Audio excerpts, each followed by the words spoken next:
Evangelio cambia. El Evangelio Cambia realidades. Cambia circunstancias. El Evangelio cambia.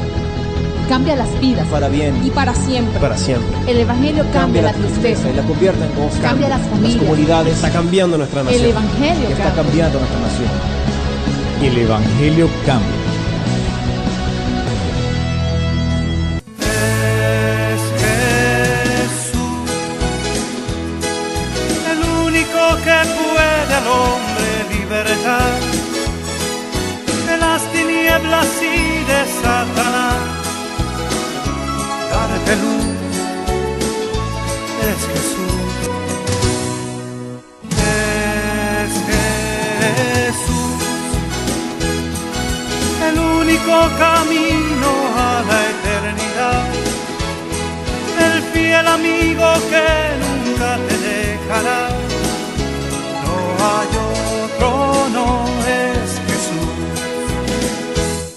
Bueno, los saludo en esta hora, querido televidente, en el amor del Señor, y le deseo las mejores bendiciones en este día y los siguientes, ¿cierto?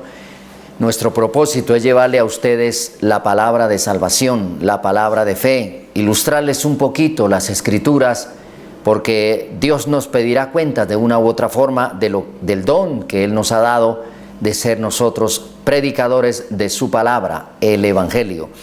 Bueno, voy a elevar una oración pidiendo por usted, pidiendo también por mí, por su familia, también por la mía y por toda aquella persona que necesite de Dios. Sabemos, dice una frase preciosa por allí en el libro de Juan, San Juan, Evangelio, que sabemos que Dios no oye a los pecadores, pero si alguno es temeroso de Él y hace su voluntad, a ese oye. Salió de la testificación de un ciego de nacimiento que, inspirado por el Espíritu Santo, dice esa palabra, ¿cierto?, testificando del poder de Dios. Quedó plasmada como la Sagrada Escritura, haciendo parte de algunos renglones del Evangelio Santo y Sagrado. Bueno, Padre, en esta hora, Señor, elevamos a ti una plegaria, pidiendo por los televidentes, por sus familiares, Padre, por los hogares, Señor, que venga la paz de Cristo a los hogares, por mi propia vida también, Señor. Reprendemos toda artimaña del enemigo, toda fuerza maligna, todo vicio que entre allí, Padre, encubierto, Dios de los cielos, a los hogares. Declaramos limpieza en esas vidas, limpieza en los corazones, limpieza en los ambientes familiares, Señor, en mi vida, en mi hogar, Padre, Dios amado. Que todo, Dios, lo encubierto que venga, lo invisible, lo espiritual malévolo, no tenga poder alguno, sino que sea derribado, atado y echado allí a las profundidades del abismo, Señor, en el poder de Jesucristo. Oramos al Padre pidiendo en el nombre de Jesús, con la guía del Espíritu Santo. Amén. Bueno, aquí hay un tema candente en la segunda carta de Pablo a Timoteo. Ahí está la pluma de Pablo nuevamente escribiendo unos renglones sagrados dirigidos a este Timoteo. Parece que era un hijo espiritual, tenía como una trascendencia de haber sido un buen cristiano. La abuela era una buena judía en la época de Pablo y Timoteo, y también la mamá. Ahí los menciona al iniciar la carta. En el capítulo 1, segunda de Timoteo, verso 3, dice: doy gracias a Dios, al cual sirvo desde mis mayores, o sea, desde mis antepasados, con limpia conciencia de que sin cesar me acuerdo de ti. Está dirigida a Timoteo, de Pablo, el gran apóstol, en mis oraciones noche y día. Se acordaba Pablo de que debía orar por este siervo querido llamado Timoteo. Parece que era un joven todavía, deseando verte al acordarme de tus lágrimas para llenarme de gozo. Ahí le recuerda, tal vez en visión el Señor le mostraba que Timoteo tenía que afrontar muchas dificultades, trayendo a la memoria la fe no fingida que hay en ti.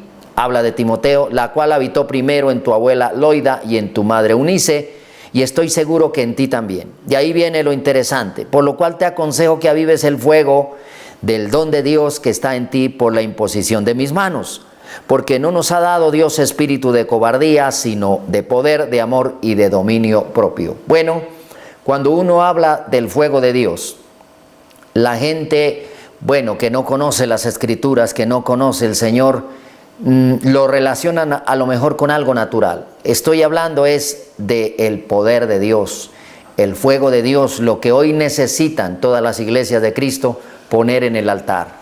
Desde que descienda el fuego de Dios, no hay demonio que resista, no hay enfermedad que se quede ahí en la silla. No hay manera de que el enemigo tergiverse las cosas de Dios para que la gente vaya a terminar creyendo o se vaya a ir desviándose de lo que dice la sagrada palabra del Señor. El fuego de Dios estaba, lo que yo aprecio y lo que yo recibo ahí del Espíritu Santo es que estaba primero como en la mamá de Timoteo, ¿cierto? Llamada Eunice, y también estaba en la abuela llamada Loida. Ellas como que poco les gustaba la parte de las metodologías humanas, la parte de que hoy día se ha tomado a las iglesias, que es como conformar grupos y nombrar una cabeza y hacer un poco de cosas metodológicas, que eso no trae en reverente o relevante a las cosas que trae la palabra. El fuego de Dios estaba en Timoteo por la imposición de las manos de Pablo. ¿Qué quería decir? Que Pablo también era un hombre de fuego. El fuego de Dios, ¿cómo se reconoce a un cristiano, a un líder cristiano que tenga el fuego de Dios? Ahí está la respuesta en la misma palabra, verso 5. Trayendo a memoria la fe no fingida. Una persona que no sea un cristiano falso, que no aparente ser una cosa, ¿cierto? Y viva otra. Que predique una cosa y no aplique para esa persona lo que está predicando. Predicar pero no aplicar, dice por ahí el dicho popular. ¿Cómo más se reconoce un cristiano que sea de fuego? ¿Cierto? Porque uno se aviva cada día a través de la oración. Uno lo dice por la experiencia. No crean que es fácil pararse frente a una cámara, pararse frente a una comunidad, pararse frente a una persona que no conoce a Cristo e ir a compartirle. Si uno no tiene el respaldo de Dios, mire, el diablo lo baila, el diablo se burla de uno y le sale con unas cosas que a uno hasta lo desaniman. Lo digo por pura experiencia. Cuando hay el fuego de Dios, ¿cierto? El fuego de Dios es lo que falta hoy día en el pueblo del Señor. Tiene que, mire, echar fuera las cosas que gobiernan, las cosas malévolas, espirituales, potenciales, principados, potestades, huestes de maldad, gobernadores de las tinieblas de este siglo, que son las cosas malévolas que trabajan a las 24 horas para que la humanidad sea desviada a no creer, para que la humanidad sea apartada de Dios, ya sea a través de una religión, de una creencia, de una secta. Así trabaja el enemigo.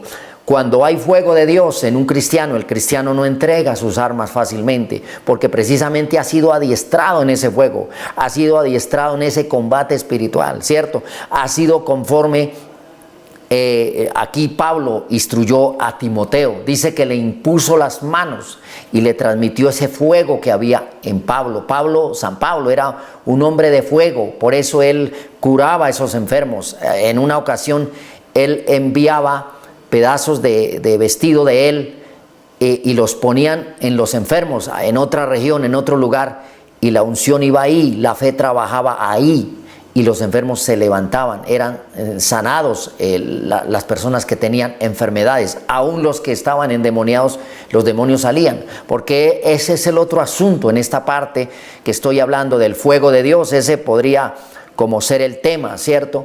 Que cuando una persona realmente está llena de Dios, mire, demonio que se quede en una persona no se queda, porque con la sola oración, con la sola imposición de manos, se tiene que ir de esa persona. La persona tiene que ser limpiada espiritualmente, lavada con el poder de Jesucristo, con el fuego de Dios.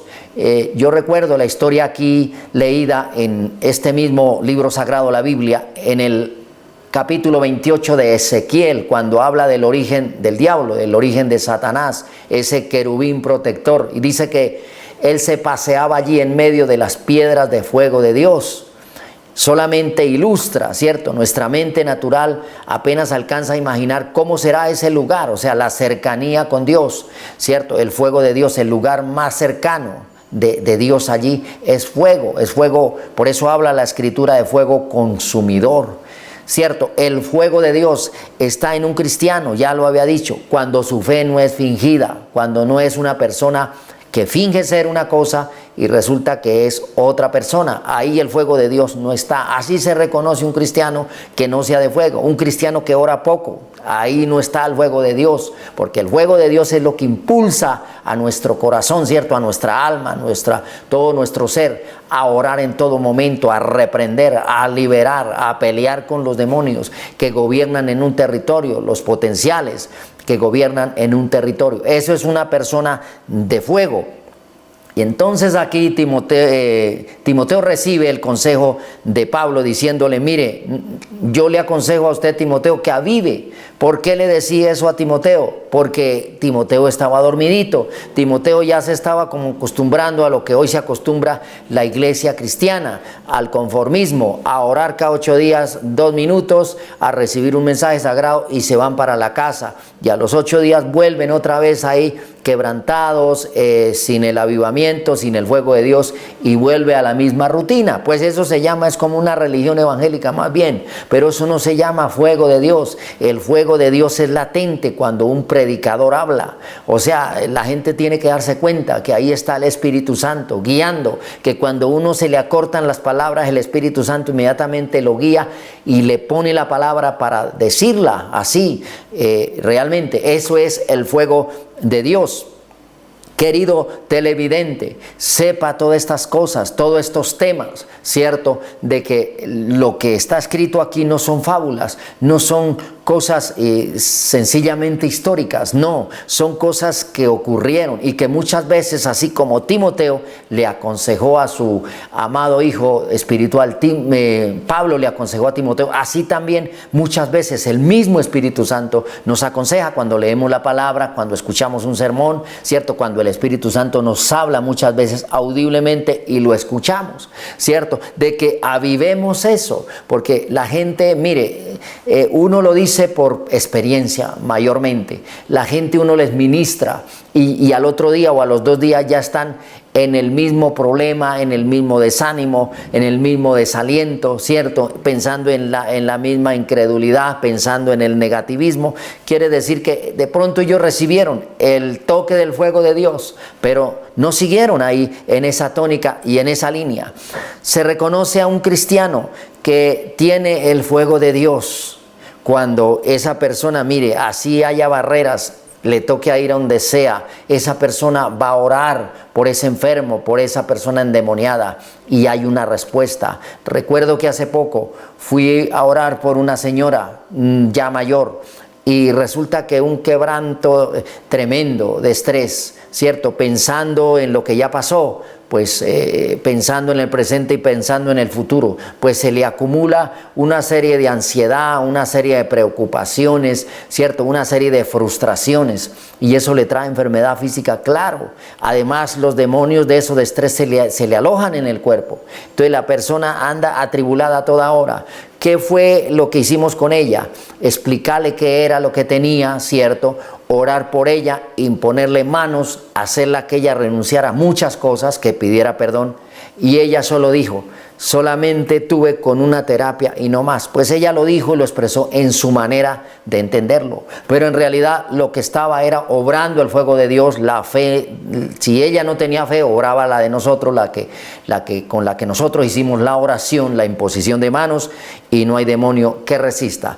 Querido televidente, no olvide que un cristiano de fuego se reconoce, un predicador de fuego se reconoce, muchas veces porque usa un vocabulario muy claro, muy directo, le dice a las cosas de Dios que son de Dios y le dice a las cosas que son del diablo, pues que son del diablo, porque como dijo Jesús en una de sus prédicas, el que no es conmigo es contra mí y el que conmigo no recoge desparrama. ¿Qué le estaba diciendo ahí en palabras entendidas a la gente Jesucristo? Pues el que no es de Cristo es del diablo, ¿cierto? El que no lo sigue pues está contra él. O sea, así es como uno entiende realmente las cosas espirituales. Los tiempos, querido televidente, no están para uno enseñar con liviandades, con tibiezas, con pañitos así sencillitos. Los tiempos, por estos tiempos, como uno ve el mal tan avanzado, realmente uno tiene que la gente se sacuda. Uno quiere que la gente le llegue el mensaje de arrepentimiento, el mensaje de encontrarse con ese Cristo vivo, para ser salvos un día, que confiesen con su boca a Jesucristo como Salvador y que crean en el corazón que Dios le resucitó para quedar libre de pecado. Señor y Dios, te doy gracias en esta hora por todos los televidentes. Señor, que esta palabra quede en sus corazones, Señor. Que no caiga en tierra, Señor, sino que por el contrario reciban el mensaje con agrado, con reverencia, para que la palabra tuya pueda dar fruto en cada uno de ellos. En Cristo Jesús, Señor nuestro. Amén. Bueno, querido televidente, recuerde que Dios está a las 24 horas dispuesto, no tiene horario de oficina, para escucharnos y para ayudarnos. Cristo nos ama, Dios los bendiga. El Evangelio Cambia cambia. realidades. Cambia circunstancias. El Evangelio cambia. Cambia las vidas. Para bien. Y para siempre. Para siempre. El Evangelio cambia la tristeza. y la convierte en gozo. Cambia las familias. comunidades. Está cambiando nuestra nación. El Evangelio Está cambia. cambiando nuestra nación. El Evangelio cambia.